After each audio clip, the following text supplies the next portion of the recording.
Good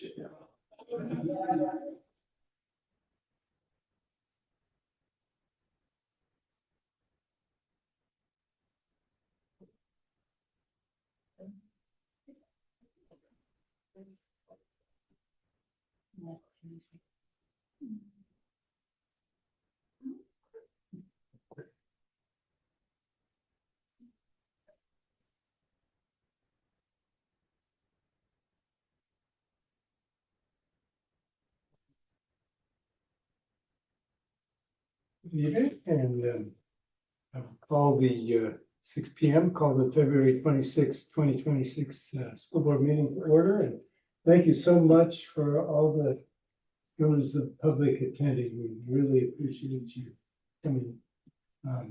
Begin with the land acknowledgement. First of all, I want to note that Danielle is absent and excused for the record.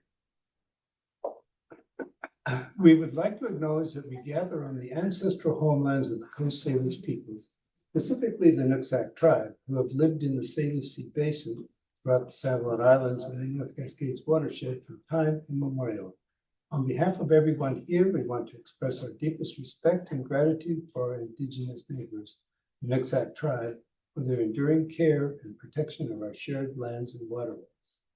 Accept this pledge of allegiance. To your flag of the United States of America and to the republic for which it stands, one nation, under God, indivisible, with liberty and justice for all. The agenda, any changes from the agenda is written? If not, I will need a motion to approve the agenda as written. Motion to approve agenda is written. Second. All those in favor? Aye. Thank you. Student presentation, the Blends Choir. That's you folks are up next, and thank you so much for coming. This is a special treat for us. Thank you.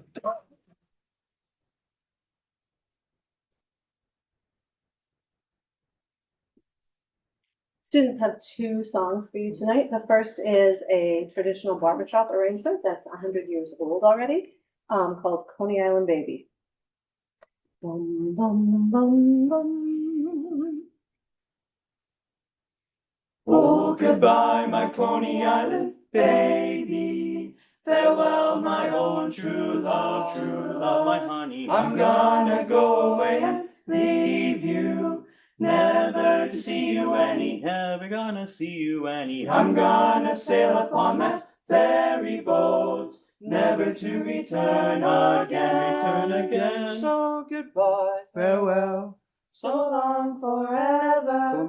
Goodbye, my Coney Island. Goodbye, my Coney Island. Goodbye, my Coney Island. We all fall for some girl that dresses neat, some girl that's got big feet. We meet her on the street, then we'll join the army of merry fools to the altar, just like leading lambs to slaughter. When it's over, oh boy, we get it good. Bachelor days we then recall.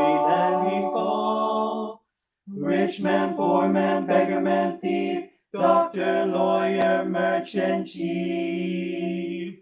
We all are bound for. Goodbye, my Coney Island baby. Farewell, my own true love, my honey. I'm gonna go away and leave you. Never see you any, never gonna see you any. I'm gonna sail upon that ferry boat, never to return again. So goodbye, farewell, so long, forever. Boom, boom. Goodbye, my Coney Island. Goodbye, my Coney Island. Goodbye, my Coney Island. Bye, my Coney Island.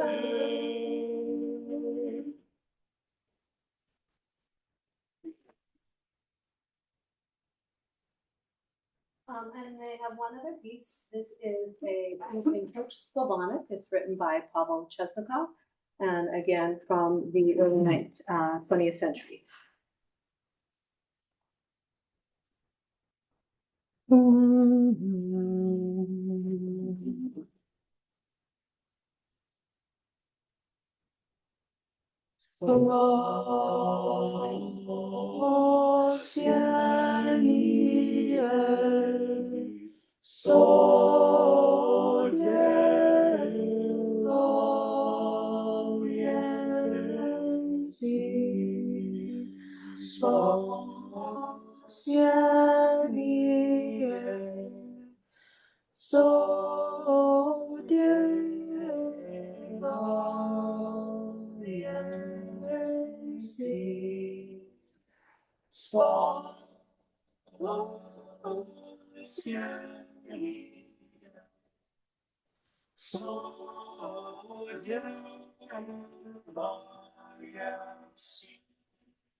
Thank you so much. We really, You guys come to every meeting? Yeah, we can add them for you next time. it's a great reminder of the value of arts and music. Your little song, tried to put the chair asleep, but it didn't succeed at all. Thank you guys very much. Thank you. So next up is public comments, and we have a few persons signed up. Natalie, you first. Welcome. Thank you. Thank you for listening to public comments this evening, and thank you to the choir for singing. It was very beautiful. At the last meeting, I mentioned that having a remote Zoom option available would be beneficial because it would allow more parents, teachers, and community members to make public comments at these meetings without having to attend in person. Following the last meeting, I was informed that the remote option had been suspended due to a person who had made an inappropriate porn-related comment in the past. Frankly, I'm not okay with that justification. I'm not okay with excuses that disempower parents and community members and decreases engagement at these school board meetings. There were orchestrated Zoom disruptors, also known as Zoom bombers, who made profane and derogatory comments remotely via Zoom at various meetings in Washington state and across the nation during the COVID catastrophe. I know because I attended a few of those meetings and the script was pretty much the same verbatim. The intention appeared to be to get public comments suspended at meetings so that community members' voices were silenced. Public comments were suspended at various meetings until a plan was put into place. Public comments made remotely via Zoom have since been restored harmoniously at other meetings for years now. For example, at the Whatcom County Council and Bellingham City Council meetings. I'm requesting and encouraging you to resume remote public comment via Zoom, and I'm confident that the Whatcom County IT department would be willing to help you set that up. And some of the more techie high school students in this district could probably help you do the same. It's basically setting up a brief registration page where community members submit their name, email address, and request to make a public comment. And there's always the mute button. So if there is a person who is making a profane comment, the person can always be muted. Having more accountability, transparency, parental engagement, and building more trust in the school community should be a priority, especially after the heartbreaking Harmony incident that recently occurred. I want to close with encouraging you all to watch a very well done documentary regarding public school closures during the COVID debacle. The heartfelt documentary was released a few months ago. It was directed and produced by a progressive Democrat Ukrainian mother named Natalia, who resides in New York. The documentary is called 15 Days, and it's approximately 1 hour long, and it features children, teens, and parents. It can be viewed at the website www.15daysfilm.com. Again, that is www.15daysfilm.com. Thank you for your time. Thank you. Next up is Jen Escalay. Thank you. Okay, so 2 weeks ago, a group of Harmony families came in and filled this room, probably even more than we have tonight, and they voiced a whole bunch of concerns. And many of you sat there and echoed and said you heard those responses. I haven't seen anything in my inbox. Maybe I missed it. The last thing I have from the board, the district, anybody, was from 2/9. So for 2 weeks ago, we had this meeting and you echoed the response. When are we going to hear something to understand when we will see something? I think we need to be a little bit more urgent with getting information out. I think that is one of the things that is more harmful to this transparency that is being misunderstood. So what can we do to rest families assured that their safety is being taken care of? Thank you. That's all we have signed up. Did anyone else wish to address the board? If not, next up is school of the order. I have a few items that have been emailed to me in the last couple of weeks. Matt Duran shared that Caitlin Vanderhorst, who's a graduate in 2023, was awarded the President's Medalist Award at the University of Washington. Each year, there are only 3 students selected by occasion for their high GPAs, rigor of classes, and number of honors courses. So congratulations to Caitlin. She's representing Mount Baker well. Jeff Schmidt shared that senior Hazel Grout was accepted for the 2026 Girls Leadership Academy for service in sport. This is something that he nominated her for, and it's a 10-day seminar in Costa Rica that she'll be able to attend this summer. And then Todd Reitmeyer shared that Mount Baker's FFA Ag Mechanics team placed 5th out of 12 teams at the Burlington Edison FFA Agriculture Mechanics competition recently. 17 students from Mount Baker's FFA program participated. Haven Anderson was 8th overall, and Colby Skelton was 13th overall, with 126 students who participated. So again, kind of highlighting the strength of our FFA program here. Just yesterday, we found out that the district received a $200,000 Healthy Kids, Healthy Schools grant that Shannon Richardson, our operations director, applied for. And that's going to specifically be used for our 800 gym, resurfacing the floor and bringing that gym up to code. So that'll be, I think, an exciting project that we get going this summer. The high school jazz dessert was a success this last weekend. That was fun to go to for my first time. And then coming up on March 7th, I also want to put a plug in for the FFA banquet. I believe there are still tickets available online, and hope to see a lot of you there. Thank you very much. Next up is information from student representatives. I remember who I started with last time. I'll start with you, Lita. Did I start with you last time though? I think you might have. Okay, well, we'll switch it around. Okay. Come on. No, I don't think we have anything today. I think we've just been kind of getting things situated, making sure that we're communicating well with students and the junior high as well. Same thing as Gabby said, mostly just trying to make sure that we get the word out of what the school board does what our purpose is as student representatives, and making sure that junior high kids know that we're here for them too.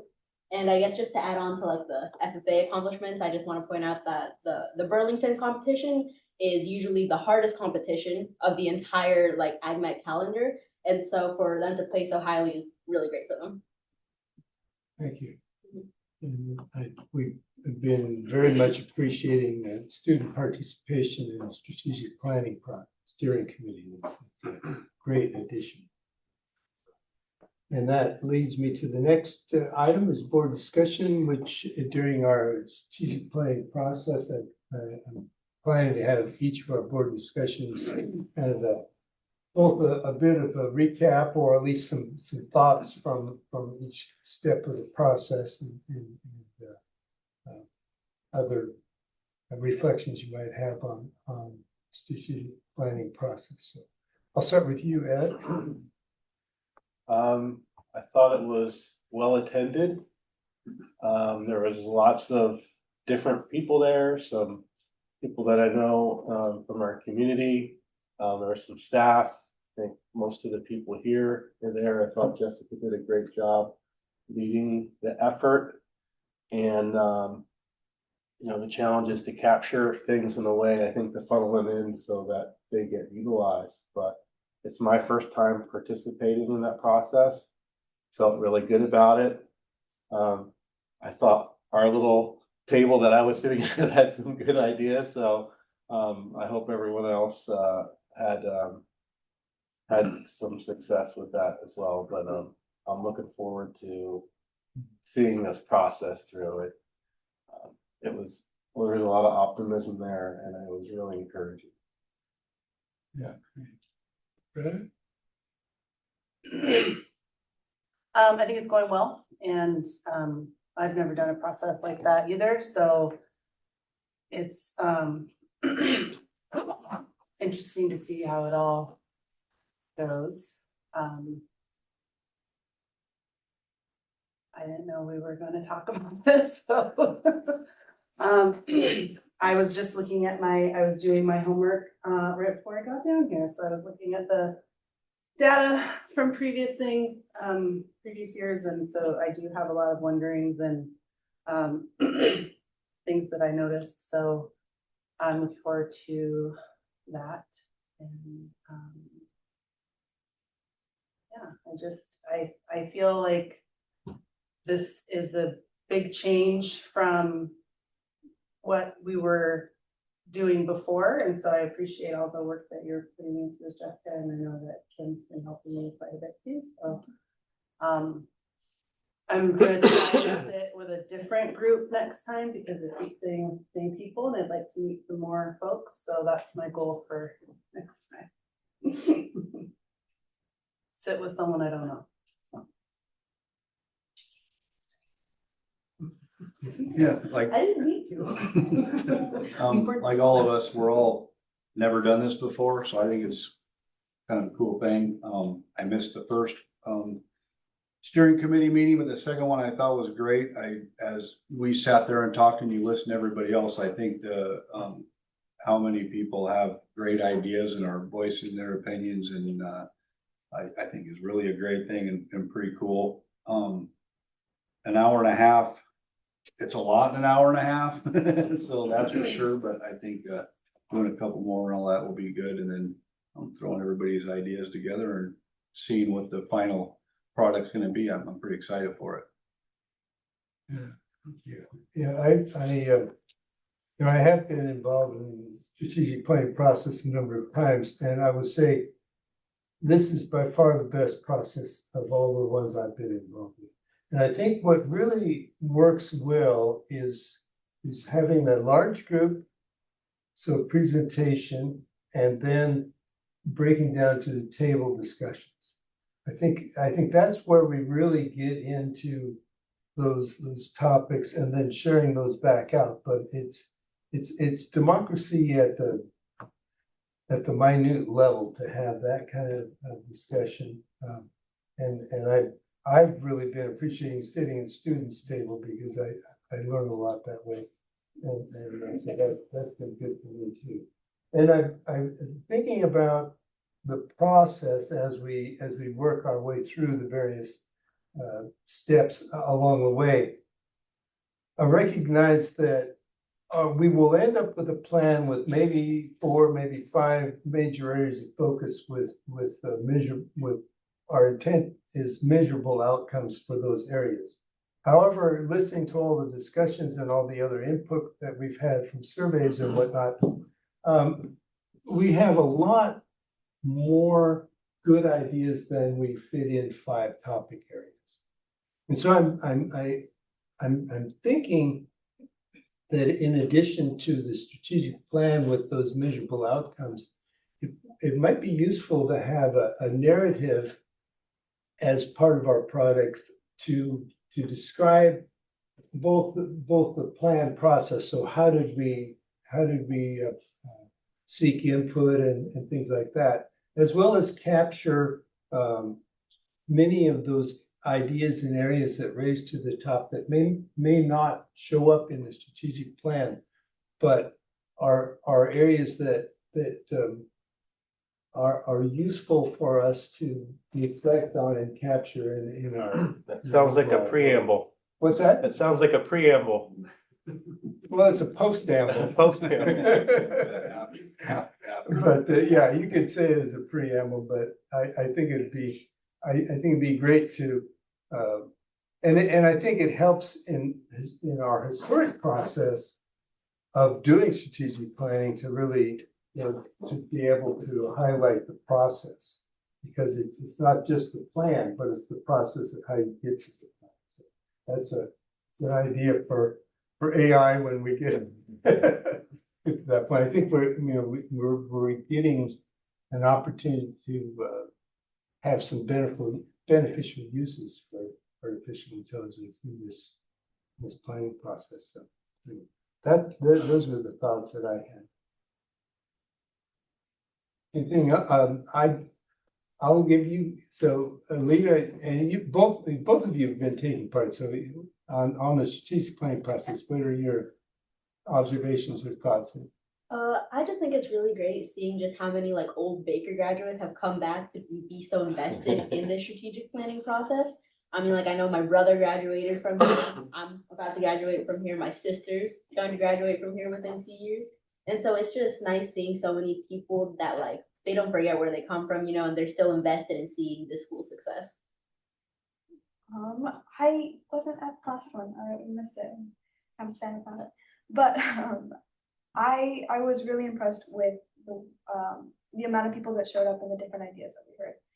I think a lot of the time, we do discussions in classes in school, and some of the same ideas kind of get shot out. But when I was there for the first meeting, I was really impressed with the way that we had so many different ideas and different ways of looking at things, and so many different people. I thought that was really cool, and I think I'm really excited to see where this goes. Thank you. Anything else? If not, next up is the consent agenda. Entertain a motion to approve the consent agenda. Motion to approve consent agenda. Second. All those in favor? Aye. Aye, thank you. Superintendent informational items. Put my notes together in a slide deck, so it makes it a little bit easier for me to share with you. The first item is something that I'd like to propose that we start putting into every board meeting agenda on the second meeting of the month. So the next time we do this would be the second meeting in March. But one of the features of our agendas right now is assurance of organizational performance. And while I'm not going to, I know there's a real desire to know more about what's going on with the investigation that we discussed at our last meeting. There are a lot of things that with the investigation still ongoing. I met with the Harmony staff yesterday just to explain it's still ongoing, and it's a process we're going to see through. But as we do get information from that investigation, and I do want to make sure that as we make changes and as we talk about strengthening our systems, that we're pinpointing the right things. And so that investigation will be a pivotal piece of that. But in order to make sure that this is something that we regularly talk about, and it's not just something that we're responding to in this moment, if we put this policy into practice underneath assurance of organizational performance, that district staff would come to the board and speak to the community about the different things that we are doing to make sure that our policies, one, are being paid attention to, and we're also evaluating how effective they are or how effective they are not, and how we're working to strengthen them. So it'd be a regular kind of just discussion item with the board. Another thing that I do have drafted, and it is ready to go, and I'm waiting on it because I was hopeful that I would have some information from the investigation this week that hasn't panned out. But this letter will go out either tomorrow or next week. There have been several parent requests around mental health resources and questions about what does the district do for counseling and mental health support. And so this outlines some of those things and gives some of those resources. And so that's something that is coming very shortly.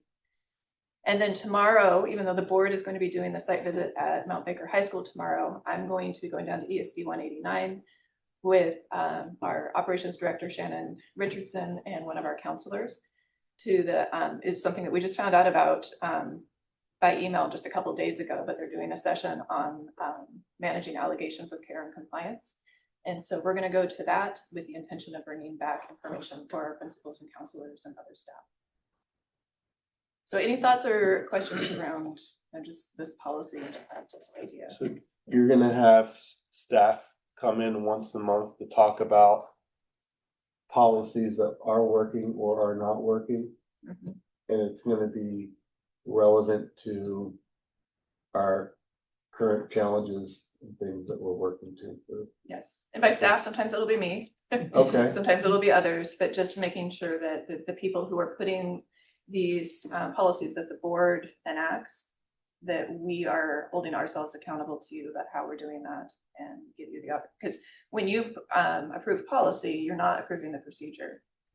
And so it's, you know, and there's reasons for that, but I think we need to make sure that we're still holding ourselves accountable to the board and to the community about how we are creating these procedures. I think that'd be helpful because there's so many policies that people are interested, they might not necessarily know where it should look, so that would be helpful. And some of those procedures are literally 20 pages long. And so Right. that was something that Jason and I were talking about, like how do we operationalize those in a meaningful way that they don't just become documents. Yeah, they're written in a very legal way, Yeah, so to for a have reason. someone be able to talk, I think would be Yep. helpful, well, practical. Okay, that's great. In action items today, there is an MOU around the accepting the portable sale for the Acme portable that's been kind of in limbo for the last several years. And so that is, happy to say that we did make I think a good deal on that. The minimum bid was $100,000. We got $101,000. So that'll go forward, and that'll be money that we're able, it doesn't have to stay in capital projects because it wasn't something that was a building that was put on site. So we have a lot of options with how we might use that money. When there's a minimum, just curious, when there's a minimum bid, is that information like available before it bids, or is that just something that we hooded? Yeah, so when we put out the advertisement about it, that information. So. Okay. We are near the end of our architect selection. We put out requests for qualifications, and we're going to be meeting with Tex Laddish tomorrow with a small team to look at the submissions that we got. That architect selection is an important piece because we did get a grant from the state for a study and survey, which will allow us to really get a good idea of the facility needs that we have across the district and create a coordinated plan for how we spend our capital projects money. So some of the next steps are to get that study and survey done. We have several different Acme projects that we've also talked about this year. So instead of that portable sale, the grant money that we're getting from the state, we did some flooring already this year, but there's rails and ramps and roofing. And the staff was really interested in something like an outdoor learning space. And so the architects are going to help us with that. All of this will accumulate this spring with a capital project master plan that we'll be able to present to the board. Russ, did you want to say anything about the meeting that we had? No, just other than that, we had a very good meeting, with, Tex and Jason. Mhm. Um, Or Jay? Jay, Jay. and on just overview of capital projects and sort of getting up to speed with Tex being back. Place here as a consultant and, I think, covered a number of areas and I think as we pull together the elements in the capital projects master plan, that'll be the format of which we'll have. My suggestion was to have a listing of those things that are various needs with as much as we can the cost estimates associated with, so that the board can look over that list and then sort of make priorities and as well as sort of pencil out maybe a longer range, multi-year schedule, or at least an idea of that. So, but I think we having the study and survey and fairly soon, we should have architectural firm selected, probably the end of this month, first of next month. We're meeting tomorrow to do so. Yeah. So, and that may be more than one firm because there's certain types of work that are best done by a different, or a firm with different background. But yeah, I think we're on the right track here. Something else that I want to bring to the board's attention, last meeting when you accepted Bridget Rossman's retirement, we've been doing some work looking at how, if this is an opportunity to restructure some of the district office positions. And so I'm going to be posting a human resources position, and it's actually a part HR, part support for technology, safety, and other support services. So definitely a little bit of a combination, but something that just in my short time here, realizing that there is a real need for someone who is dedicated and can focus on HR support as well as safety needs within the district. And I think this position is going to position us well to be able to serve our students and our community better. And then finally, last week, the calendar committee met, and key dates will be shared next week. There were a number of things that we need to wait until after we're done with contract negotiations, because there's a lot of things that pertain to the calendar that are in our contracts. Both our MBEA and PSE contracts are open for negotiation this spring, and so we'll get out kind of the parameters so people know when vacations are and such. But there could be some changes to things like conferences and late start, maybe not. But again, I want to just leave that open for options until negotiations. Every year we approve the calendar. Every year I feel like I'm commenting too late about late arrivals, so I'm just hoping that we'll have some data or something to reinforce this the value of the late arrivals versus kids in school. That came out clearly in the steering strategic planning surveys as well. Yeah. All right, I know we passed on number one, but I just want to make sure I understand.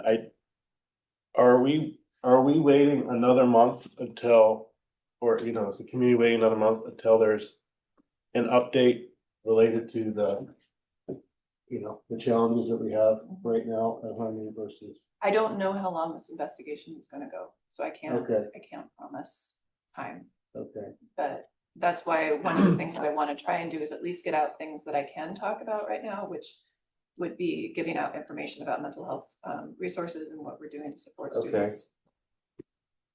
But the having people come in and talk about those things, just it seems like it's a long time to wait. I'm the kind of personality where I want to have answered these things a month ago. Right. And so I share that frustration. Yeah. even if there's something in writing about the process that you see in place, and this is a good start, but maybe there's some more information that we could share in the newsletter or something. To Yeah. kind of break down those steps and give some examples of what that might look like. And part of what I think might go into that information, I need to wait till findings from the investigation to know where the breakdowns are and what's needed, so I can do that in a more intentional way.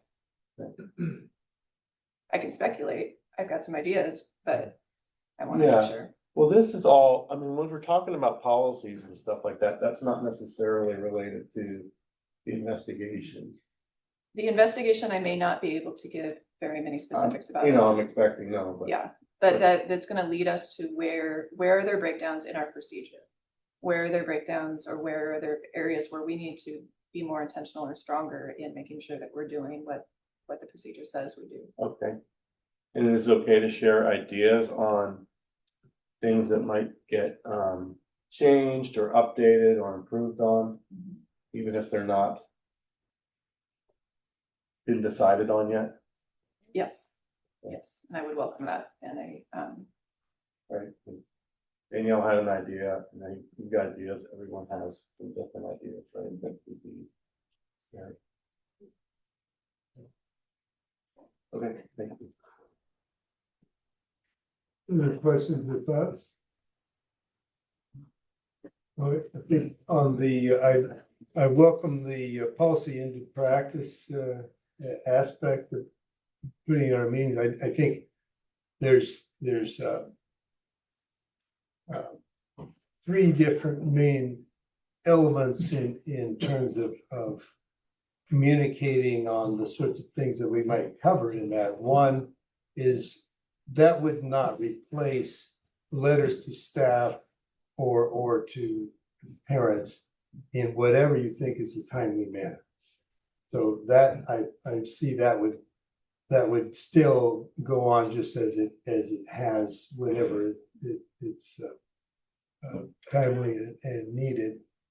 And then the other thing more specifically, follow up on last meeting, I had brought up the idea of at some point when we have the capacity and the readiness for it and enough things in place of having a board work session on some of the issues surrounding the student safety and things of that nature. So, but I think that's something that I would want to have time to do that in a thoughtful manner. So that's not on this particular schedule, but in general. Anything else? Thank you. I do have just a couple of Yeah. other quick things, sorry. Just a reminder of what's coming with strategic planning. So our next meeting is March 2nd, and then final meeting for March 16th. Again, the steering team's not writing the plan. They're giving kind of the parameters and the guidance for the district teams who will get to work on writing that plan. What we've worked on so far is core values and mission and vision of the student experience, building up toward that profile of a graduate. And so the steering team is guiding kind of the beginning and the end of that, while the core planning teams and instructional leadership teams will be working on writing out what that actually looks like in practice. So looking forward to Monday. I think it's going to be some good information that we get out of that. The last thing that I want to share, I gave each of you a memorandum on enrollment. Pull that up. Yeah. I gotta figure out how to make it look good on the screen. Give me a moment.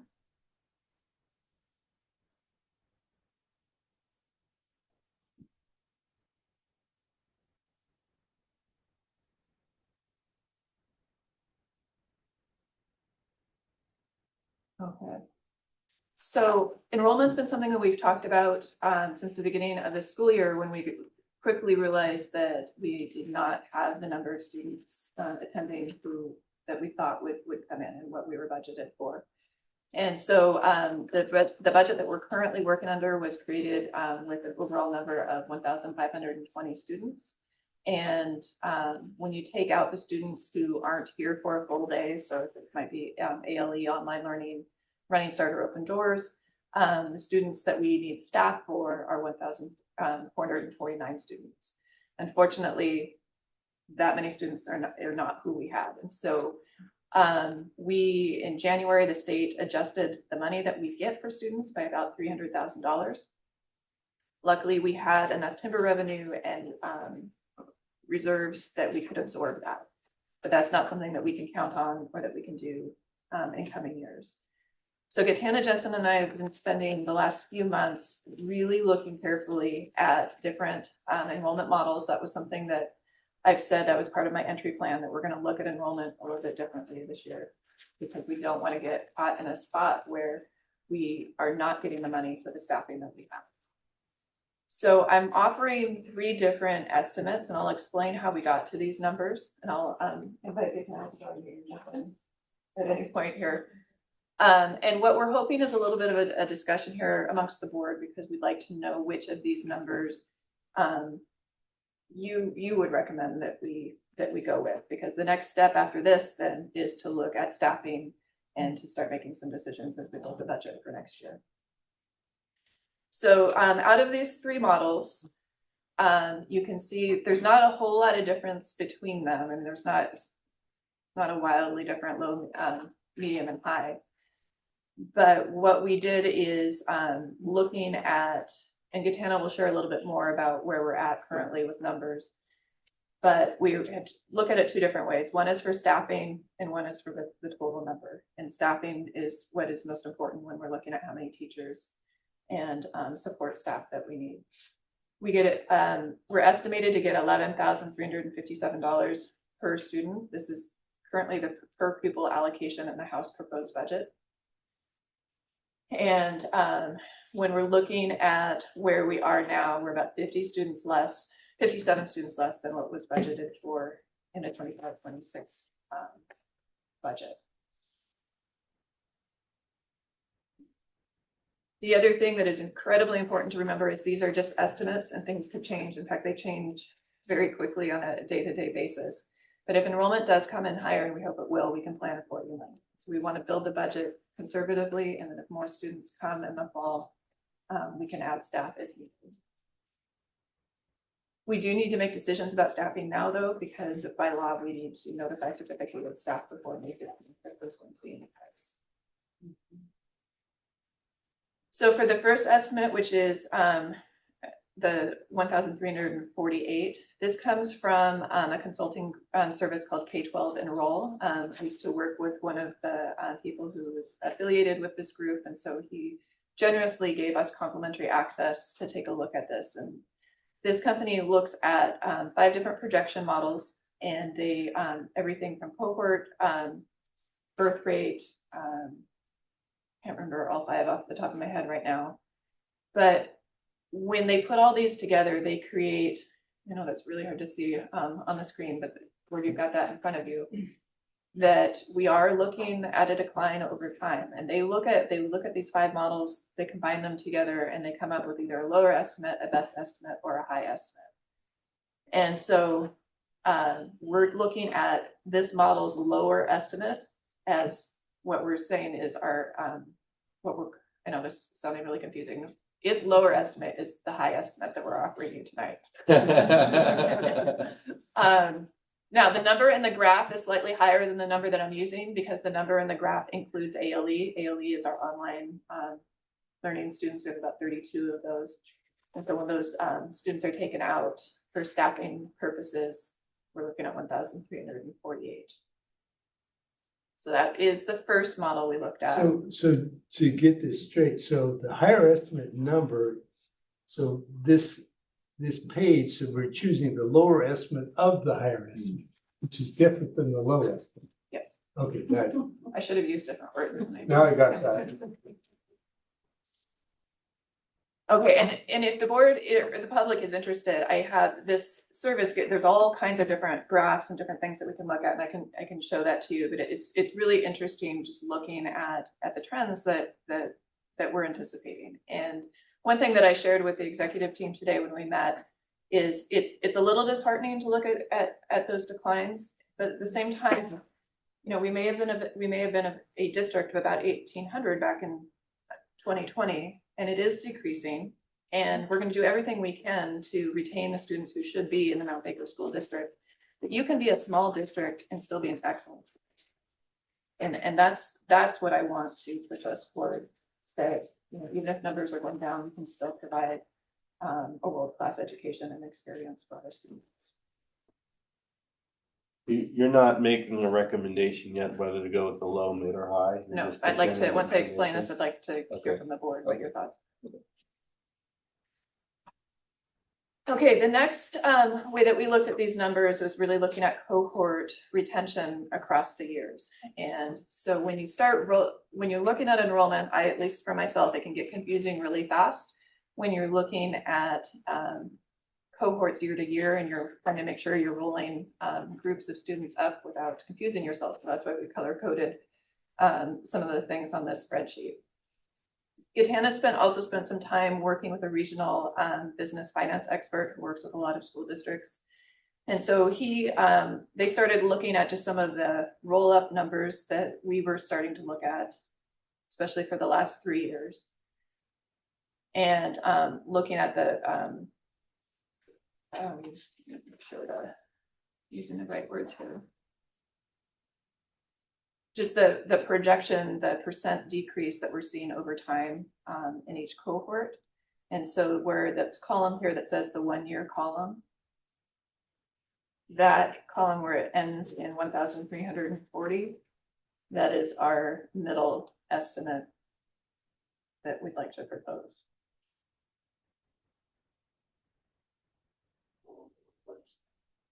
And the numbers that you see here, starting up here with the 75, that's kindergarten down to 12th grade.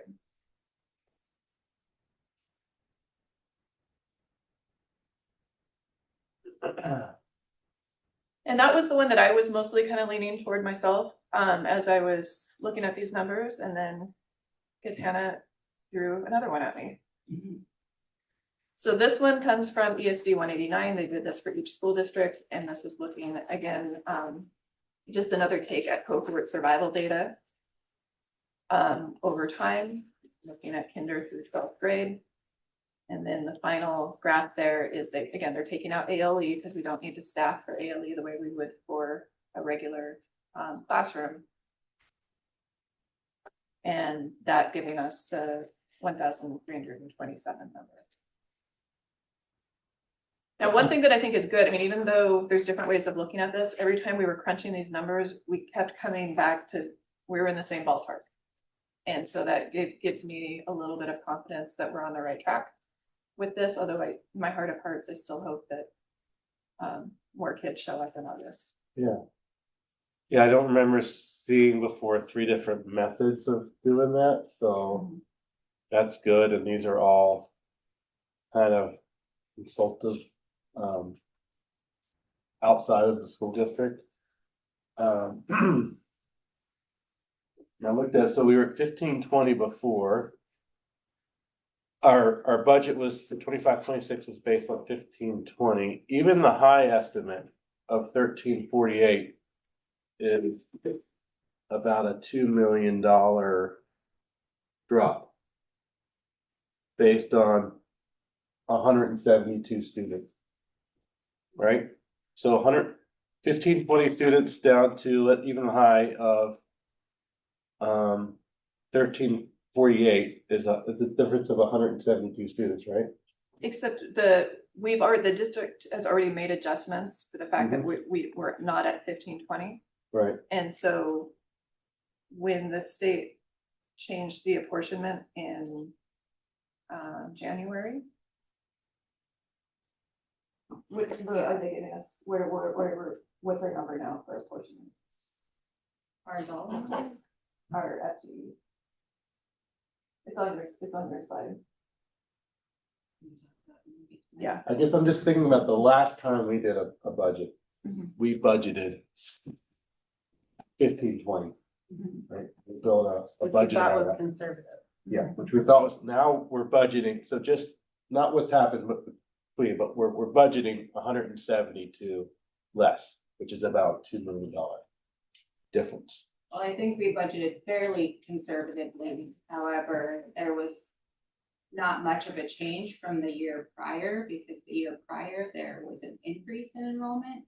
So my understanding was the budget was rolled forward. It wasn't so much of a, I mean, it was a projection, but there wasn't a huge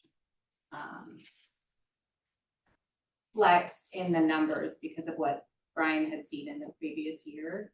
So those numbers were just rolled up essentially with a very small increase. So knowing that that did not come to fruition, we're taking that into consideration with these numbers as well. So that's why we Okay. lean towards the very, very conservative side of numbers. Yeah.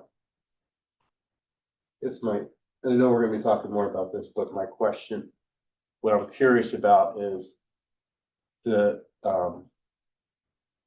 I guess the fully loaded cost associated with the attrition that's happening this year.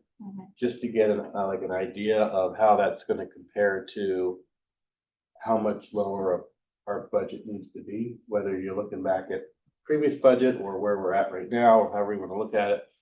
I think it's valuable, because obviously it's best to use attrition to cover that, and then we can kind of get a feel for what the future looks like. Okay, we can get that for you. Any other questions? So, what on the mid estimate, what specifically do they mean by chain ladder? That's the color, kind of steps down. Get that back up there. Which is cohort. It's Yes, just a cohort. it's cohort. Yeah, okay. So what differentiates, so if that's based on cohort trends, what differentiates the mid estimate from the ESD's low estimate? Just the way they did the math. It's just a formula. Yeah, It's This is the different formula they apply. I think the Yeah. name, I think the names high, mid, low were just applied by Jessica and Yes. Tanya. They didn't ask for a high estimate, right? They just Right. asked for an Right. estimate, Yeah, right? And they, because looking at the methodology, the high estimate introduces noise to the equation that doesn't relate to anything tangible. Birth rates. That's more regional in nature, statewide, not nationwide, but those things impacting student enrollment at a local level can be better predicted by retention within cohort. And which I think for myself, for the planning, I mean, I would rather be a bit on the low side for planning than be burned again. I think it's, the difference is in this case, between the mid estimate and the low estimate is 13 students. But I think if at this point, if we're building our budget at this stage in the game on that 1327, but re-looking at it pretty carefully before the May 15th cutoff, so that we can make adjustments then while we still can. So this is a good number for putting everything together, but we definitely have to look at it if we have any additional information to work with, then I, that will give us better confidence That's really our last major time. I mean, we adopt the budget certainly, but that's our last major time to make the main decisions that go into it.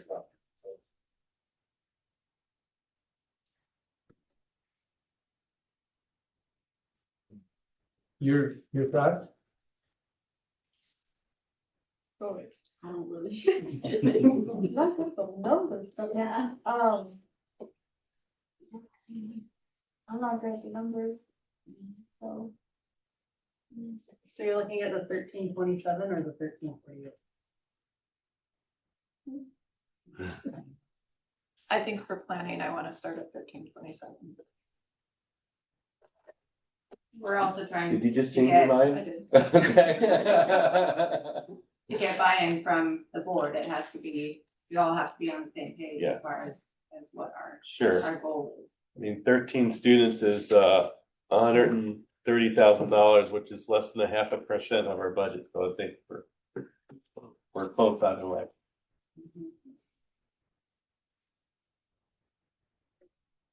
Well, if we take the low estimate and we're off by 13 students, we probably, depending on where they show up, we may not even have to adjust staff. I mean, it's where they, you know, it really, and it's on a budget that runs so close to our resources, it's easier to add staff than to pay for staff that we don't have revenue coming on for. And we've had that happen to us. You know, this year we have that drop in enrollment in comparison with the budget, and we've had that happen in the past enough that I'd rather be on the conservative side. We're getting out of binding conditions and we want to stay that way. I'm good with any of the three. They're all very close. I like conservative, because like I said, we did this with Phil, we went super conservative when he was here, and we ended up bringing three teachers back because we were way off with numbers, and then we rolled it over this year, and it didn't, you know, for this year, it didn't work out in our favor. I think 1327 would be a good one to base it off. Sure. I think that gives us a place to get working from, and we'll get to work. Thank you for bringing this with this greater detail to us today. And I think it gives us a chance to really sort through those various elements.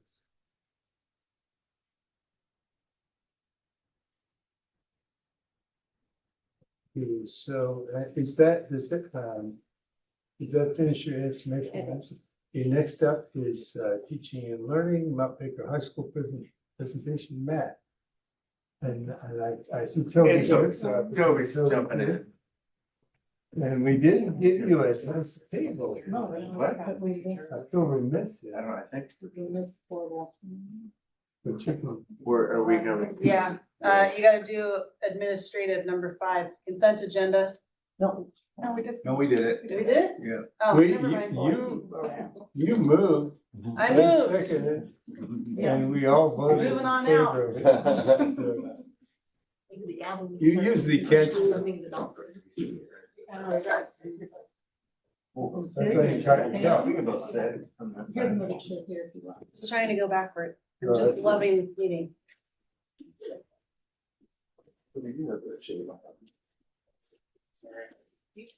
No. Well, thank you for coming.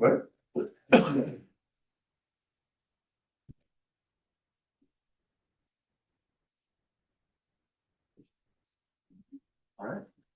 Well, thank you for having us today. And actually, I'm just going to turn it over to Gabby and Lita because they're actually doing this presentation. So go ahead, yes. I'm just kidding. No, yeah. Okay. Anyways, so it's good to be here myself, Mr. Marston, who you all know, been here for a long time, so he's always instrumental in helping with data collection and programming different things here and there, so he's here to help out. So we're gonna kind of switch back and forth, so it's not just the same voice talking the whole time. This is our mission statement that we live by, and we make decisions throughout any school year when we're looking at different things, is to graduate all of our students college and career ready by focusing on climate and culture, student needs, and quality instruction.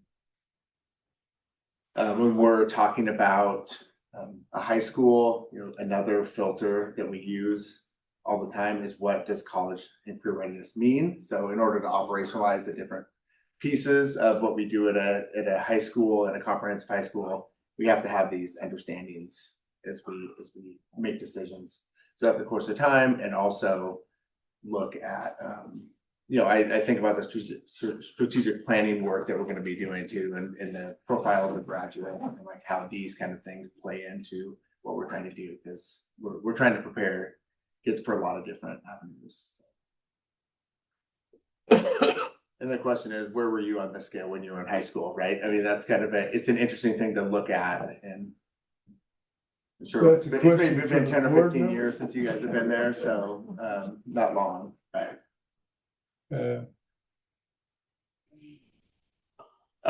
So using data is important, an important way to monitor our progress towards fulfilling our mission as a school. And we gather and review data needed to show our students' progress on a variety of measures. And that's what we're going to be talking about today, is really looking at all the different measures we look at that help inform our practice, and it informs our short-term work and our long-term planning as well.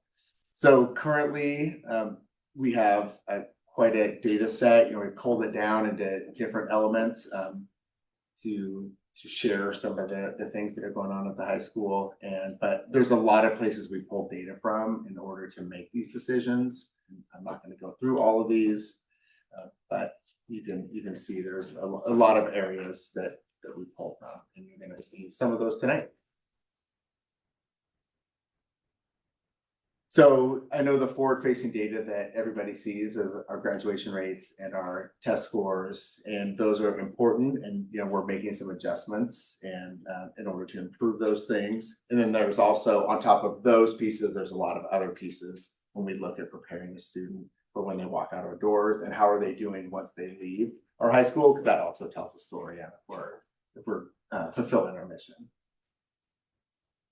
So what you're going to see here, this is our data since 1994, high school and beyond pathways.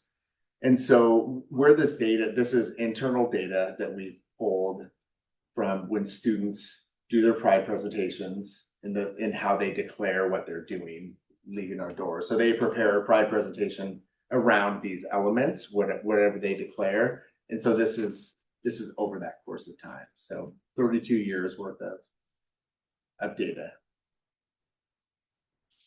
And it's still every year it falls pretty closely within these buckets. So that being said, I'm just going to jump in here for a minute. Okay, so we're about to show you a bunch of data sets. And the way we set it up is you'll see a slide with kind of one sentence or a sentence explaining it, then a sentence of our what we hope is an objective takeaway. And then we show you the actual data, because it's a lot of line graphs. So in these sets, we are comparing, there's Mount Baker High School state data, and then we've chosen to look at Nooksack, Blaine, and Meridian, because otherwise, when we say we do something and our percentage 36%, it's hard to know what that means unless you can have some other reference points. The reason we chose Nooksack, Blaine, and Meridian is we're very similar in size. We're local. Our student populations are similar in many ways. And so it's just we collaborate with these schools. We do things that are similar in a lot of things. So we thought that's why we chose them. It doesn't mean we shouldn't look at other data points, but for simplicity, that's why we did it. So the first thing we want to talk about is our college and the high school program. And really quick for everyone, college and the high school is a program where you our college partners approve our curriculum and hire our teachers to teach for them. Students receive high school credit and college credit at the same time. We have, students can earn about 70 quarter college credits, which means it's just under 2 years worth of credit if they take every single one of our classes for free when they're leaving our campus. These are our current partners. And so what you're going to see on the next slide is that we have some of the highest enrollment of percentage of students enrolling in college and high school in the county. So you can show that map. So to get oriented to these graphs, the red dotted line is always Mount Baker. The blue dotted line is always the state. If so we have a lot of kids doing college and high school. You can see over time, most of these sets go from, 2017, 18, maybe 2020, up to, 23, 24, 24, 25. So you can see we're well above state averages here. And even locally, we're doing great getting our kids enrolled in lots of college opportunities right on campus. I have a question about college and high school. Yes. So some of the feedback I've gotten from some parents whose kids are in junior high now and going into high school, they're concerned that there's not AP classes. So how do the AP classes differ from college and high school? Are they better? Are they worse? What are we missing? Yeah, it's a great question. And they're the same. Yeah. So if we put Squalicum High School on this, they're at 10% on the college and high school. But if we had an AP graph, they're at the top because Squalicum High School leans into AP. And there's pros and cons for both. AP is obviously well known. College and high school is newer. The one reason it's a benefit for us is because two things. One, it's free, right, for the students, and relatively free for the school district. So to be an AP school, there's tons of training, and you have to send your staff, and it's expensive. Doesn't mean it's bad. It's just, or good or bad, it's just expensive. So at the end of the day, a student doing college and high school taking U.S. history with Mr. Mann, so let me give you an example. My son's at Seahome. He is taking AP U.S. history. He's working really hard. He's still going to have to take a test at the end to get the credit. Either of you in U.S. history? They're just going to finish the class and get the credit with no test needed. And that test has an expense for families. It's like $70. So but to that point, one more thing is we need to help people understand this. This is the start of us trying to do that. Okay. Yeah. Can I say one thing too? So my sons did college in the high school. They had several classes, and even though you saw the list of colleges that were there, they get the credit through that college, but they can apply that credit when they apply to other colleges. So it's not, it doesn't mean that that's the only college that they can use that credit at. It, and other colleges might pick it apart, or, might not give it, the full credit that it has. But when my son went to WSU, he came in with credit from UW, from Central, and from Eastern that WSU accepted. And it works with out-of-state schools as well. Okay. Cool. So it just needs a better Understanding. Yeah. We have to be able to get that information on what it means. Yeah. And one thing for college and high school, we've been really intentional about the classes that we get that do have a higher likelihood of transferring to a 4-year university, and for sure a 2-year. And we don't just choose elective classes, right? These are content area classes that are going to help them get to the front of the line. So all of our English 101 and 201, so they can enter college at that point. Yeah. And do junior high kids you guys talk to them about this, that this is what they can look forward to and kind of beef it up a little bit? Yeah, we do when we do the ninth grade, incoming ninth graders, we do talk about this for parents. And we just started doing that last year. We've been refining our practices to let people know. What's that? 7th and 8th grade though? No, it's just our incoming ninth graders, families that we're doing it, but we haven't been. That's a good thought, yeah. Because there's just some of my friends' kids are in 7th grade, 7th and 8th grade. Yeah, for them to understand. She wants to go to Squalicum because she wants to take AP classes, but I'm like, no, you should do that. So you need a better height system. Yeah, no, absolutely, yep. That's a good, go ahead. If someone's applying to school in Oregon, for example, they could apply to have that credit accepted? Yeah. Give some information, I guess. In the Yeah, they would get the transcript, so that, University of Oregon would get the transcript from our school, Mount Baker, but then also from Central and also from Eastern, and then they would accept the credits they would accept. Because they get a college transcript also with their high school. And we're working with, so Wacom is obviously where a ton of our graduates go. And so just on Wednesday morning, late arrival, I was in a meeting and with Wacom, and we worked, and they're working on taking all of our, they have our whole list of college and high school credits, and they are putting it on this piece of paper the students use to figure out how to get their degrees. So our students are gonna have this piece of paper and see exactly how their work here literally transfers to Wacom. So there'll be a really clear visual. So that's like the kind of work we're doing around this issue. Nice. And Wacom is a really great partner we've been working on. Over the last several years, we've begun to use some brochures as communication tools for families, and this might be a good subject, AP versus college and the high school, as a little handout for you, junior high or high school. We have one. And You it's have one already. great. It's all designed, it's you're two printed. We steps handed ahead. it out for the first time last night at our dual credit Running Start Oh, good. college and high school meeting, and it'll go out to all the 8th grade parents as well. Does that include Running Start in the mix of? This number is just college and high Right, school. but I mean, in students or parents weighing their options. We do a separate evening talking about Running Start in college and high Okay. school. We don't advertise Running Start, but Wacom does. I wonder why. A lot. Yeah. Yeah, I mean, we're not anti-Running Start, it's just like we Yeah. advertise what we do and Wacom advertises what we do. And we partner, man. All right. Okay. Okay, likewise, and this is still me, right? Okay, yeah. So this is very similar to college and the high school. It's just, but we want to make sure everyone has the language. So if you take a CTE class, which is career and technical education, that's woodshop, natural resources, animal biology, foods, things like that. There's certain colleges we have these agreements with where you can get college credit automatically for completing the course of the year above, I believe. So our current partners are BTC, Wacom, and Wenatchee Valley Community College. We're hoping to loop in Skagit Valley on a program next year. So right now you'll see on the next slide that our CT, like the number of kids getting dual credit from CTE courses really fluctuates, and we're actually below the state average. And you might be wondering, like, what the heck's going on here?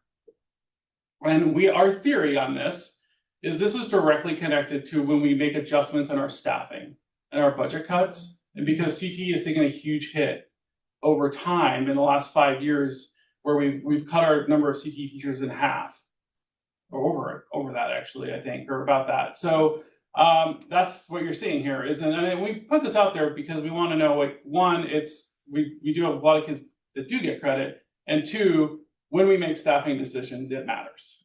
And so that's why talking about all this great enrollment stuff now is going to be so helpful to our planning to get the right staffing in place, both next year and long term. Okay, so just me still? Yep. Okay. I'm sorry, I should have written this down. So basically, the state tracks. There's something called the Educational Research and Data Center, and they track enrollment. All this data we haven't tracked. The state does it. So basically, every student has called an SSID. It's a big state number. It's like their social security number for schools, and it tracks them. So kids, when they enroll at Wazoo or wherever, that number goes with them, and so the colleges can come back and say they know exactly where their graduates went to high school.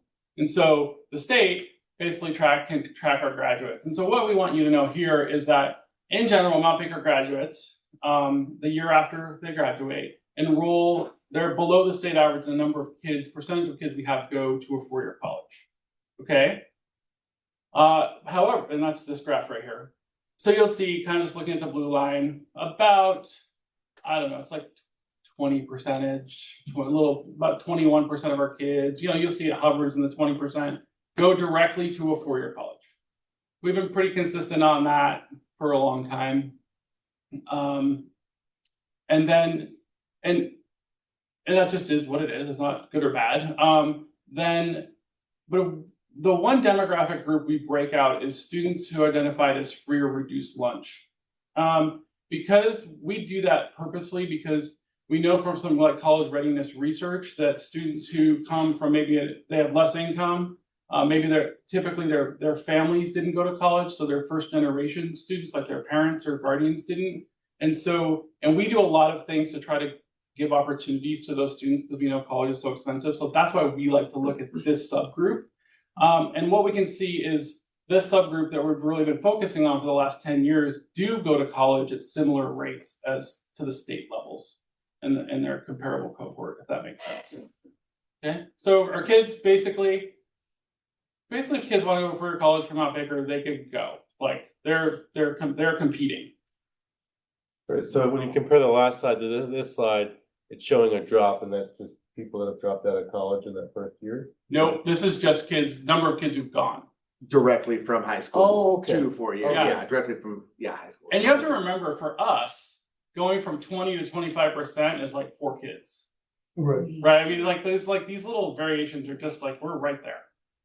So if I'm looking at both, trying to in my mind look at both of these two graphs together, the 4-year attendance rate, for the first year, for free and reduced lunch versus non-free and reduced lunches is in the same ballpark. Yeah. But free and reduced lunch kids are less or have more challenges to go to 4-year college.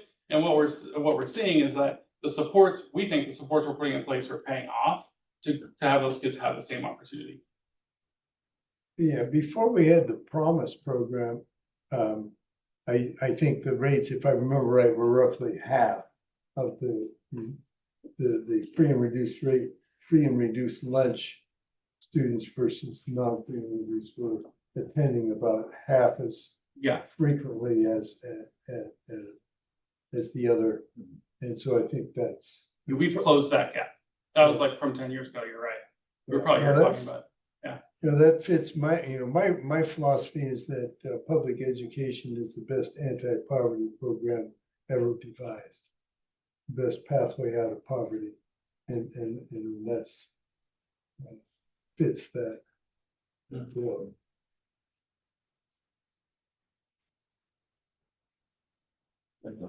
Oh, good. I was talking a lot. Great. Okay, so we looked at the 4-year students, and now this is looking at the college enrollment right after high school for 2-year and our tech college. So whether they go to Whatcom or BTC, this is what this data represents here. And you can see that the Mount Baker High School graduates enroll in 2-year colleges above the state average and are similar to comparison schools, and that the free and reduced students enroll above state average and are the same as our comparison schools. And so once again, this is our just percentage of graduates 2-year in technical college right away. And then our 2-year tech for our free and reduced graduates as well.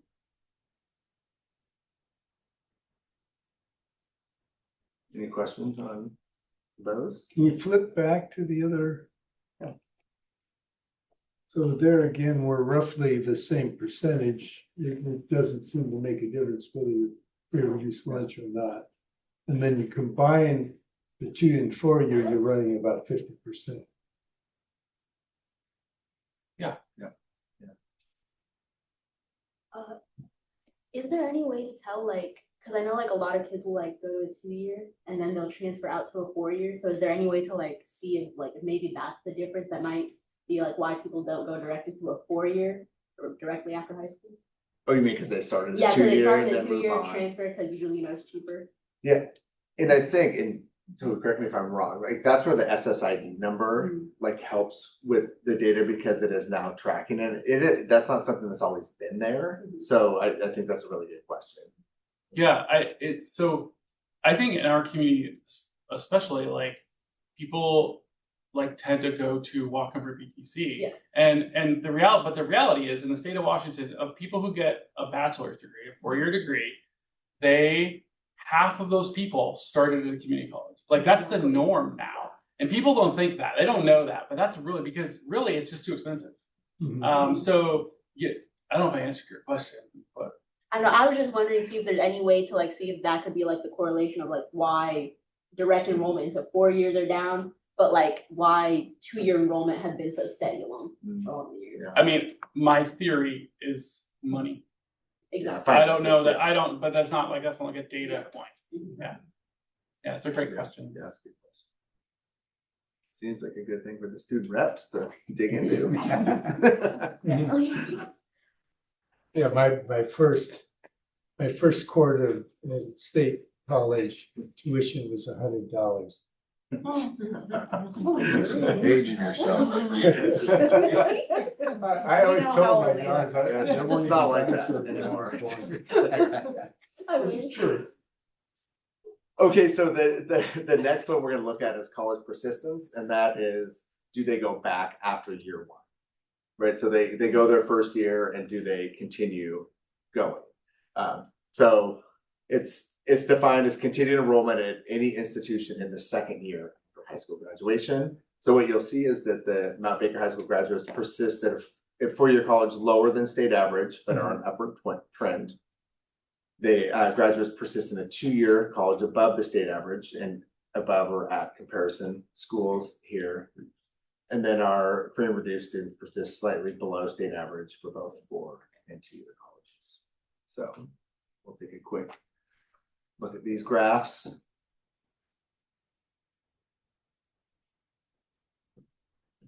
And the data's not as recent for this. No, it's not as up to date. Yeah, so this is, you can see where our data source, and that's the most recent data source that we have.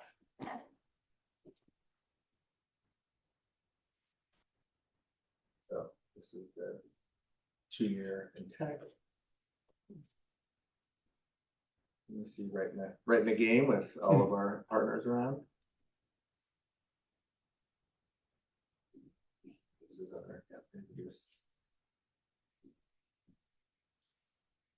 If you can you go back one, Matt? I can. To the 4-year? No. One more. Oh, never mind. Okay. I was gonna, it's the wrong graph. Sorry. Okay. So they're pretty reduced college. I'm just gonna stop talking and let people look, so. Yeah. Yeah, the pandemic figures kind of throw that into meaningless, because I think a lot Kind of of messy. people looked at, okay, should I be paying this much to attend college on Zoom? I don't think so. Yeah. Okay. So you're jumping in again. Okay, so another thing that research really is clear about is what's called pre-college course enrollment. So basically, there's colleges offer courses that are below college level. So most people know, like if you go to college and you take 100 level English 100, that's like the first English class. Well, most colleges offer like English 99, which is essentially like high school English. Okay, and what the research shows is the students who have to enroll in pre-college coursework are less likely to complete college because they probably don't have much skill, or maybe it's just more challenges. And so it's really important to look at like how many of our kids who are going to college have to enroll in pre-college courses, because we know it's harder for them to complete it. So we want to make sure we're lowering that number. So we don't want kids having to do that. We want them to be college ready when they leave here. So you'll see our kids, our kids going to a 4-year, they enroll in pre-college courses at the same rate as the state average, and our 2-year students do. They're less than the state average, which is good in this case. So our kids in general are ready. When you look at these slides, you'll see. And that's part of how we select, is as far as students taking English 101 and 201 or pre-calc and calc. Those things are what also get them to this level going there. So this is the 4-year students. You can see our decline, which is good, that we're getting kids more and more ready. So like 8% of our kids that go to a 4-year college need to take an English and math class. That's pre-college, and I would say most times that's a math class. Math is the really hard one for people. Especially if they like put math off for a while. Like they finish here, they get to Western, they're like, I don't want to do math, and they forget the math, and they end up having to like maybe redo something they did in high school. Math 99. Math 99, yep. Would that be a strategy if a student, let's say they take college and high school, they could get credit, if they're like, I don't want to stack the deck in their favor, maybe retake that just to get started off with some good grades? Is that Yeah, something? it's a great point. So we absolutely do. Our calculus teacher tells our students to do that. So when they're in calculus at the high school, they do it for the 2 trimesters. They can get college and high school credit. But if any of those students want to go into the sciences, engineering, medical, Mike Lembo says you should take calculus at the university you're going to again, because you're going to need that foundation. Right. And so what they can do that, and the calculus they do at the high school just kind of gets moved to the elective. It still counts, Right. and then the goes into the math kind of bucket at the college. So it is a strategy we tell kids to do. Okay. Yeah, and it worked. And kids have taken us up on it, because when they drop into calculus at like the U with 200 kids in the room, it's a totally different experience. It's in 10 weeks. Right. And so having the foundation here really has helped. Yeah. Okay. Yeah.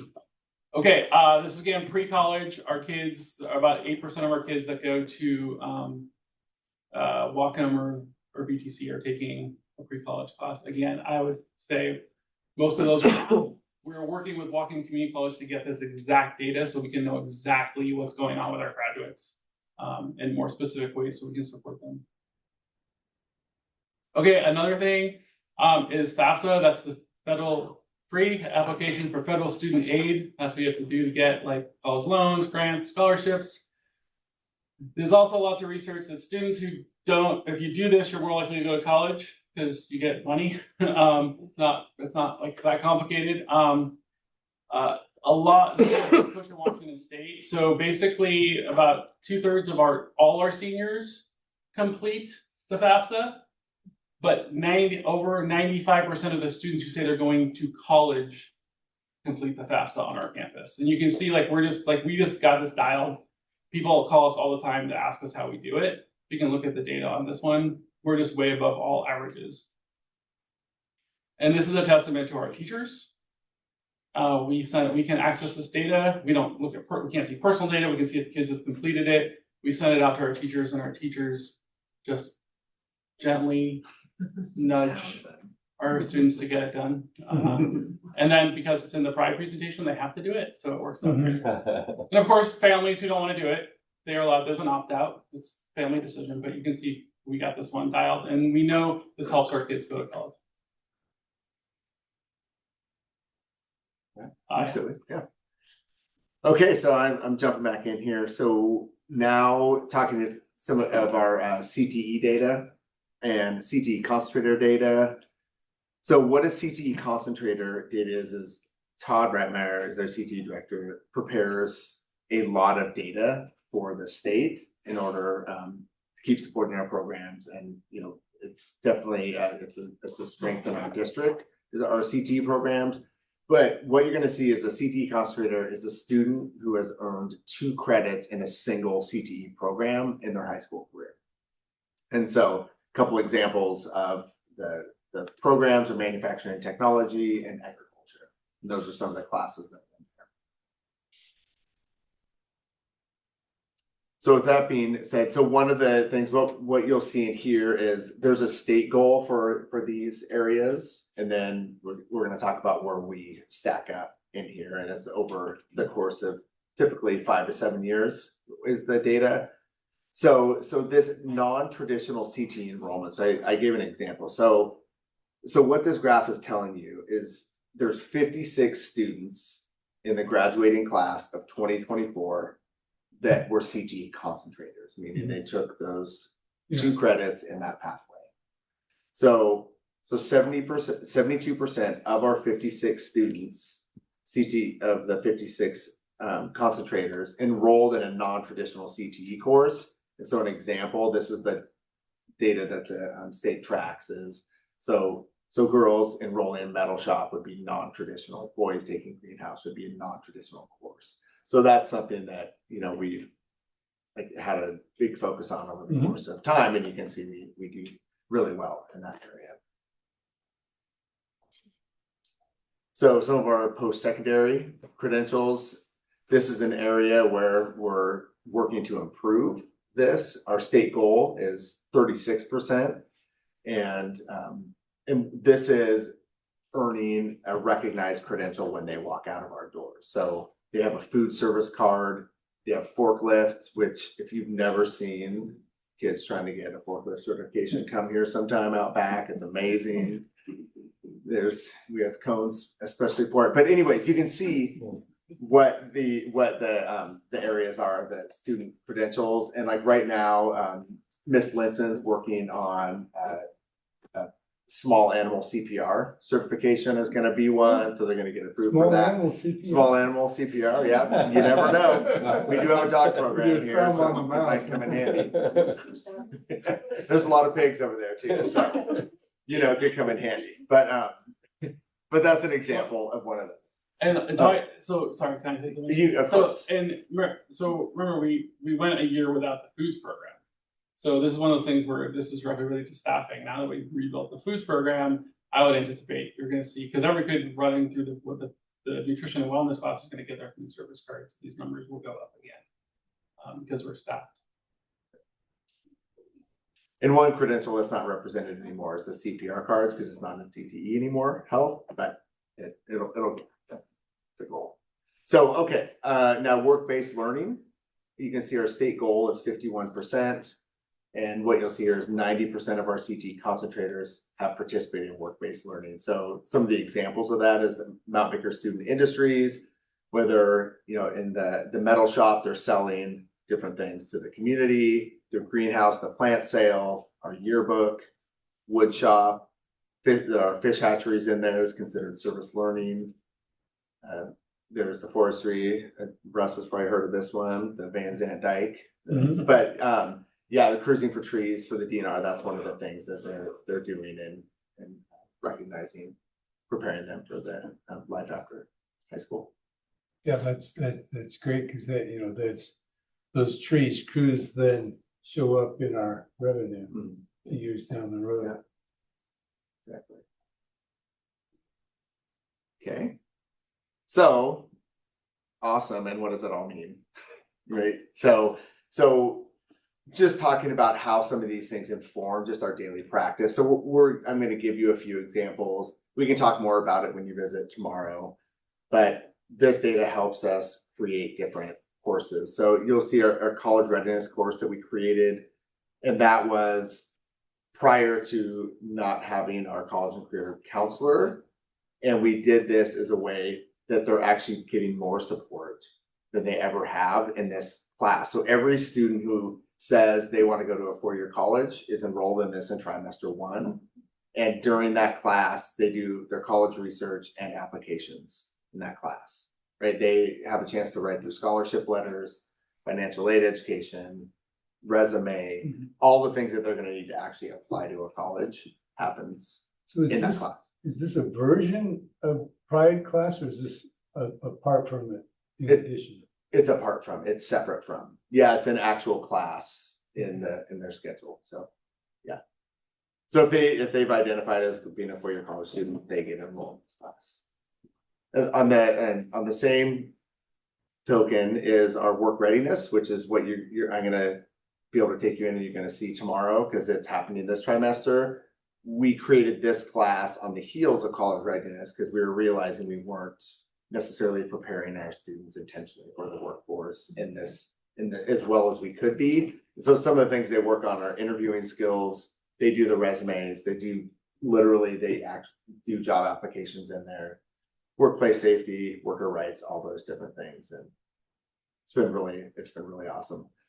9th grade seminar, you've heard about this. It's our 9th grade success grant that we have. And there's a period within the day where we're supporting our students, our 9th graders, as they come into high school to prepare them to be successful in high school. Intro to education is new this year. It's college and the high school class. where they're learning some of the fundamentals of the teaching profession, and they're going to be working. They're just starting this trimester. They're going to start working at the elementary schools, the ERC, and the junior high, and going and supporting classrooms there. So they've kind of learned this. They're actually touring classrooms right now, learning how to observe and support students.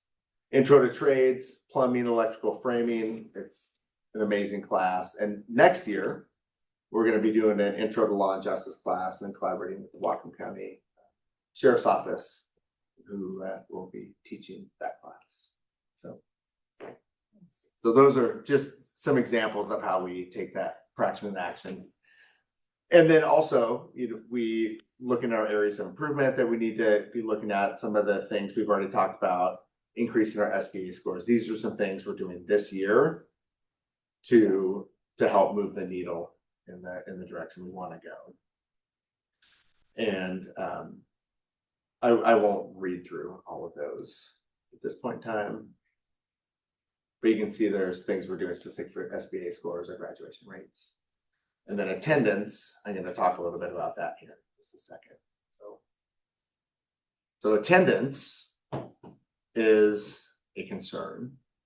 As you can see, this is from some of our forward-facing data that you see on the report card from OSPI. So our attendance rate was 59.4% of our students attended 90% or more of school days for the year. So you can see over on the right, so 40.6% of our students missed 19 or more school days per year.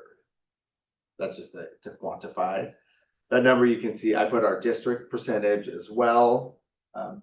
And this isn't just a Mount Baker problem. It really is a state problem, but it's also a Mount Baker problem. We need to figure out a way to deal with it. So what I put to illustrate this point is this data point. This is our F rates. We've been working on our F rates, reducing those over the past few years. And this is from trimester 1 data. So what this graph shows you is students with 0 Fs had an average percentage rate of 86.7%. Students with 1 F had an average percentage rate of 78%.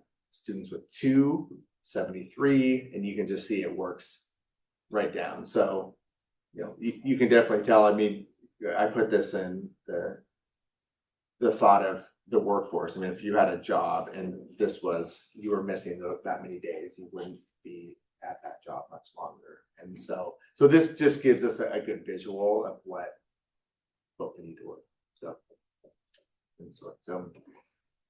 that's it. That's everything. Any questions or comments? Really look forward to our visit tomorrow. Yeah, it's gonna be great. Follow up on this Yeah, and for sure. Gives us a good head start. So then you can think about it and you have these and ask questions for them. Thank you so much. All right. Yeah, great. And also for all the work and thoughtfulness that's gone into the background of crafting. Yeah, for sure. That's It's been a team effort for sure. Right. Absolutely. Yeah, a lot of people helping with this. Yeah, thank you. And I'm heading over to the band concert now. So yeah, thank you. Thank you. Yeah.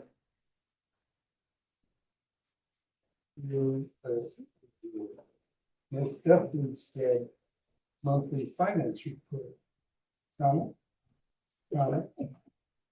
Yes. I'm sorry. It's great.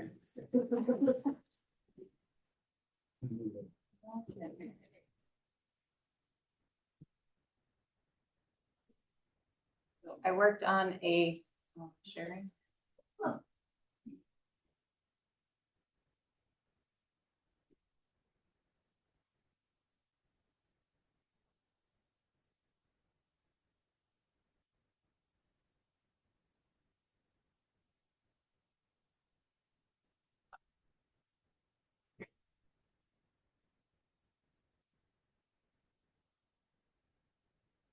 Okay, I worked on a new format, so this may look a little different than it has in the past, but the same data is there. We will start off with our enrollment numbers for January. We had 1,432.66 annual FTE. 3 columns are budgeted, our January actuals from the P223, and then the difference on the right. What's P223?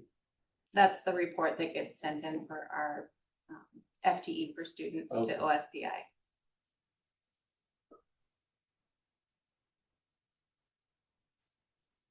This is just a graph visual of those same numbers. Our budgeted enrollment is the red line at the top.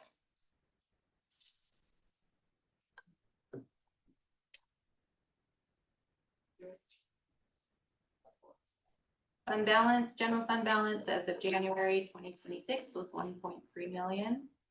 In order for us to meet binding conditions, our fund balance needs to be equal to or greater than 4% of our general fund expenditures. This is also estimated to be 1.3 million.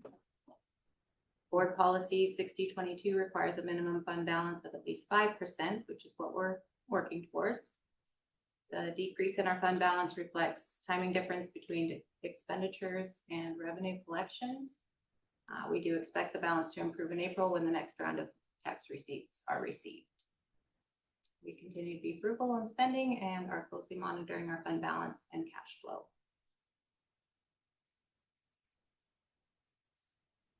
No significant changes in other funds. Capital projects sits at 2.9 million, debt service 1,300, ASB 37,000, and transportation vehicle is 297,000. Didn't ASB have like 100,000 one time or no? I thought that was. Cause you're like, you guys gotta spend. Must have been a good party. Remember? Am I off a zero? I think you might be. Off a zero? It's possible. Okay. It's possible. Write it down, girls. They've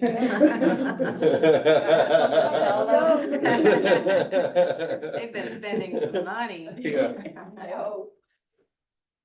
Revenue and expenditures for January, our general fund revenues were 2.1 million. Our expenditures were 2.5 million. Year-to-date general fund expenditures are 13.4 million and represents 40% of our budgeted appropriations. Additionally, we have 18.7 million encumbered, and total those numbers represent 94% of our budgeted appropriations. The graph below shows those numbers.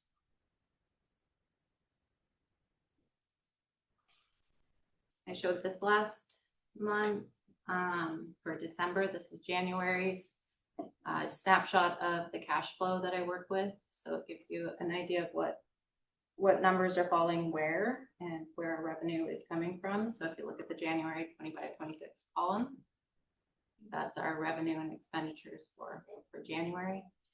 Budget on the left and projected on the right, and then the difference between budget and projected on the far right.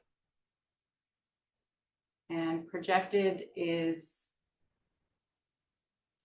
basically numbers from our apportionment. So that's where those numbers, the projected numbers actually come from. So the difference being 2 million, which is more than the difference in apportionment by at least double. But this is just projected. That's based on a certain enrollment, right? And what enrollment was that projected?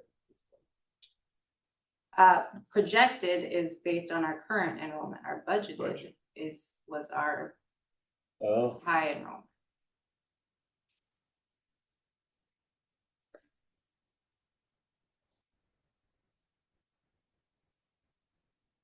I see.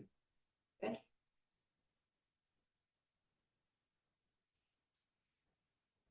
This is just a snapshot of general cash flow trends, a 3-year comparison.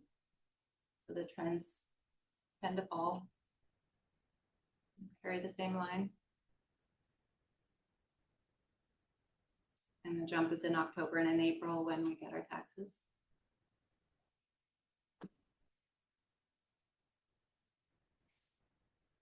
Some challenges we are currently facing enrollment, as we've been discussing, continues to decline.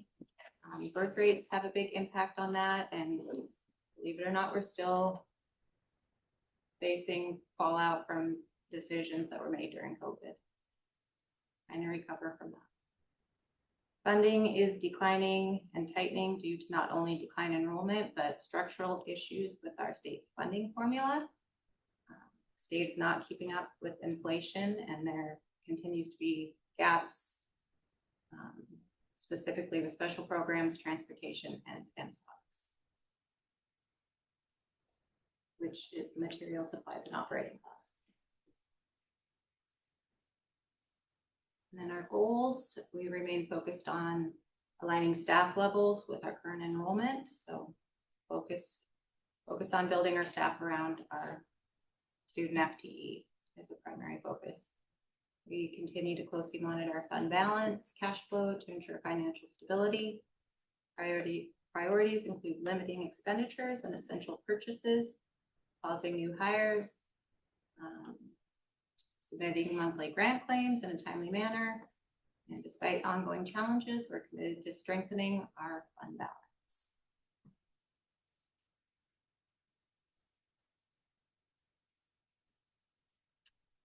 And this is a little piece I wanted to impart the importance of a healthy fund balance.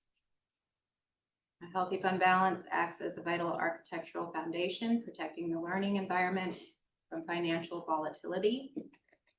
Healthy fund balance supports a stable, satisfied workforce, prevents emergency staff reductions, ensures reliable operational cash flow, and drives a much better student outcome. Did you design this? I did. It's nice. Beautiful.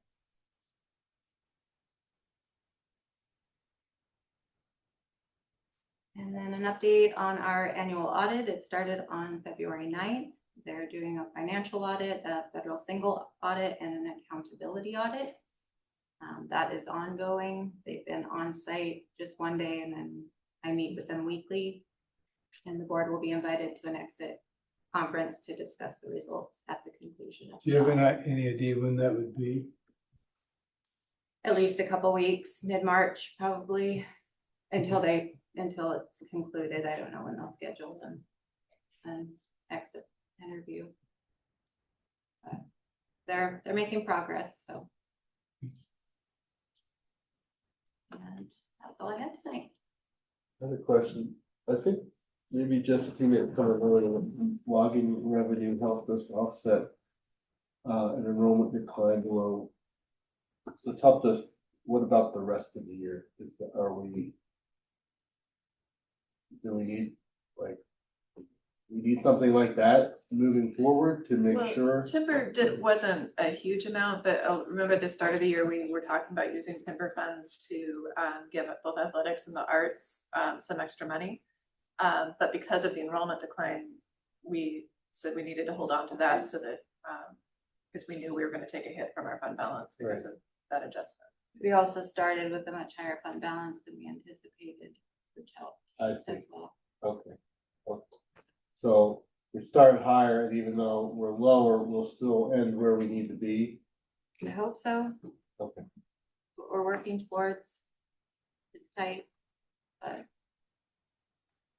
Your chart, the graph that I should say that has the comparisons of fund balance by year. I was just trying to read the numbers there, but it looks like we're compared to the lower number, which I presume was a year ago. The lower line, we're running about $1 million more than that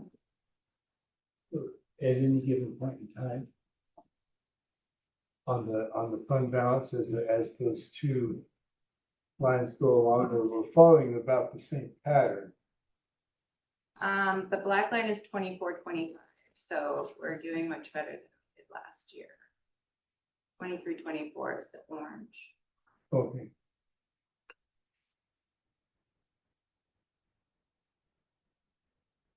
the bottom, okay, that's 24, 25.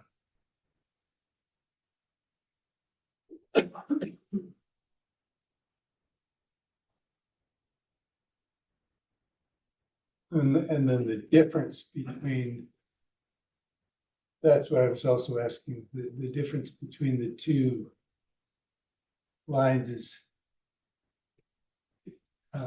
between the black line and the kind of magenta purpley line is running somewhere in the 750 to $1 million range. I can put actual numbers in this chart. We have actual numbers as a comparison as well. It was just too many numbers to add all of the numbers on each year. So the 32 million was based on our current enrollment? 32 million. On the projected? That's like our projected revenue based on Yes. current enrollment? Yes. So if we are beyond that projecting, a reduction of 170 students, that would be another $2 million that we would be looking at more like a $30 million budget for next school year. Well, the number of students that we're projecting reducing the budget by was in that $700,000 range is going to be what we're going to lower the budget by that much. So it'd be 700 less under the 32. So.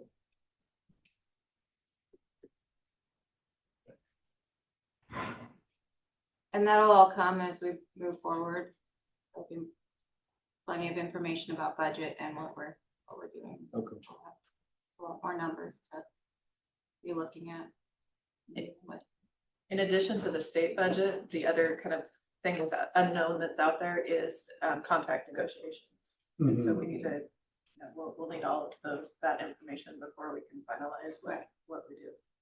And both we have to bargain with MBEA and PSC.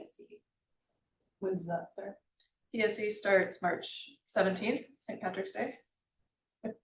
And then, so that'll probably take 2 or 3 weeks, and then MBEA starts in April. But it starts in April. We have the May 15th deadline there. What's your? Well, I mean, we're gonna make our projections about what we need to cut, and so that's another reason for estimating low right now, so that we'll have to make those notifications.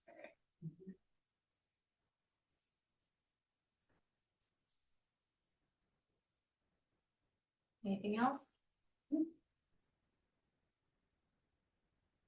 Good.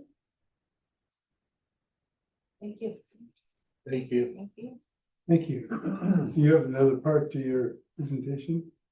No. That's it. Okay, well, thank you very much. It's very, very well presented and And one thing both Katana and I would like feedback on is as we, as we're getting more comfortable with our new roles, as we present things different ways, what works for you, what doesn't, what's helpful, what's not, so that we can tailor it.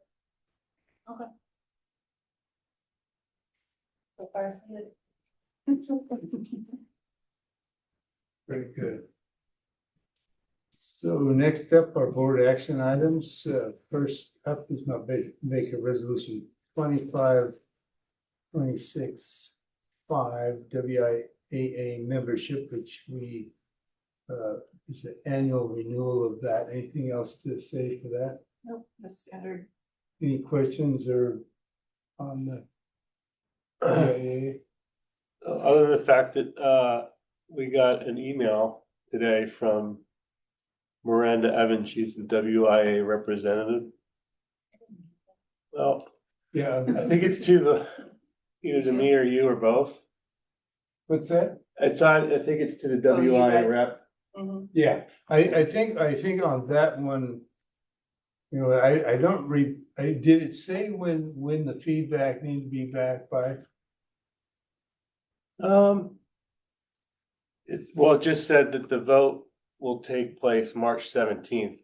Okay, And there's a number of items that they're looking on feedback on, including it's one like where I'm 30 in the different- minority on the 30 school different board, so. proposals. What's that? There's like 30 different, I read through that today, Yeah. but I didn't think we would take it up today because I don't think we have really the background if we. Well, and does that affect whether or not you would want to be a part of the WIA membership? Because if we're not in that, then Ed's no already sport. signed up for that. There's no sports, right? Really? If we don't join, don't join WIA membership, then there's just no sports. Oh, I'm sorry. I would just take an opportunity to talk about WIA. I don't think there's any question that we're gonna go. Okay.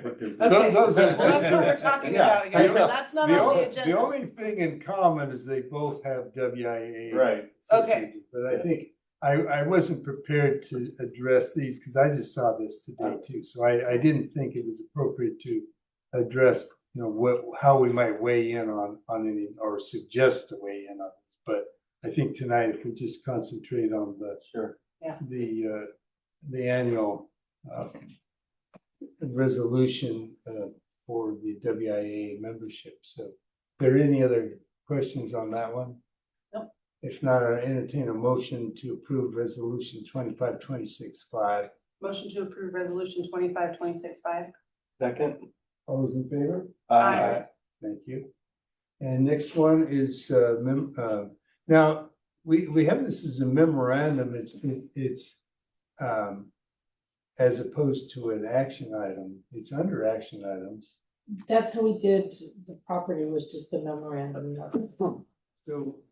So I didn't check to see it. So do we have to vote to accept that price then at this point then? So that's the question. That's the $101,000 for the or thereabouts. I don't know if there was some change, but which I felt was pretty good price for I used.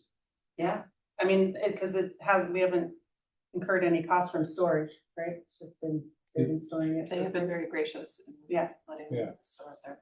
Yeah, so let's take what we can get. Any questions on that bid there? No. So this vote will be to accept the bid as the correct number that of 101,000. Is it just 101,000 straight? Okay. Yep. For the our modular double classroom. With it, Motion, you want a motion? yeah. Motion to approve, bid for modular double classroom. Second. All those in favor? Aye. Thank you. So now we're down to upcoming events, regular meetings. Next one, March 12th. So then tomorrow, of course, we have our Mount Baker High School site visit, which I presume you two will be able to participate in that. That would be great. That'll You start, can help guide us. yeah, that'll start at 8 o'clock and Principal Duran would like everyone to meet here in the boardroom. Meet here at 8? Yes, Okay. because you'll be going over to the 800 building.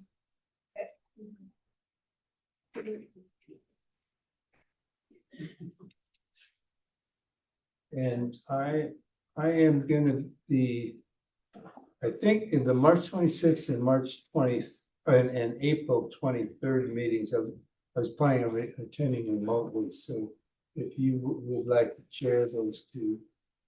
I'd love to be in touch. So I do plan on attending by Zoom, but I won't be close by. And then, of course, the steering committee, strategic plan steering committee, which I'm glad that we pretty much have all been able to attend this, and so that's working really very well. So the only thing left, we have the board will recess into executive session for 60 minutes to discuss the performance of the public employee. No action will be taken following the executive session. So prior to executive session, we just found document, and that's the end of the public safety meeting. Thank you. Thank you.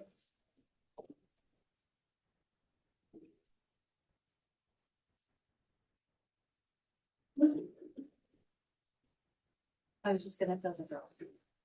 I meant just that. Okay, good, yeah, I was like. I Thanks. was like, okay, good. Oh, three. Yeah. They got money. Three times money. We can help them. Within their budget. Yeah. That's never the issue. It's fun. I know, we're figuring. I don't know, maybe we can come up with something for the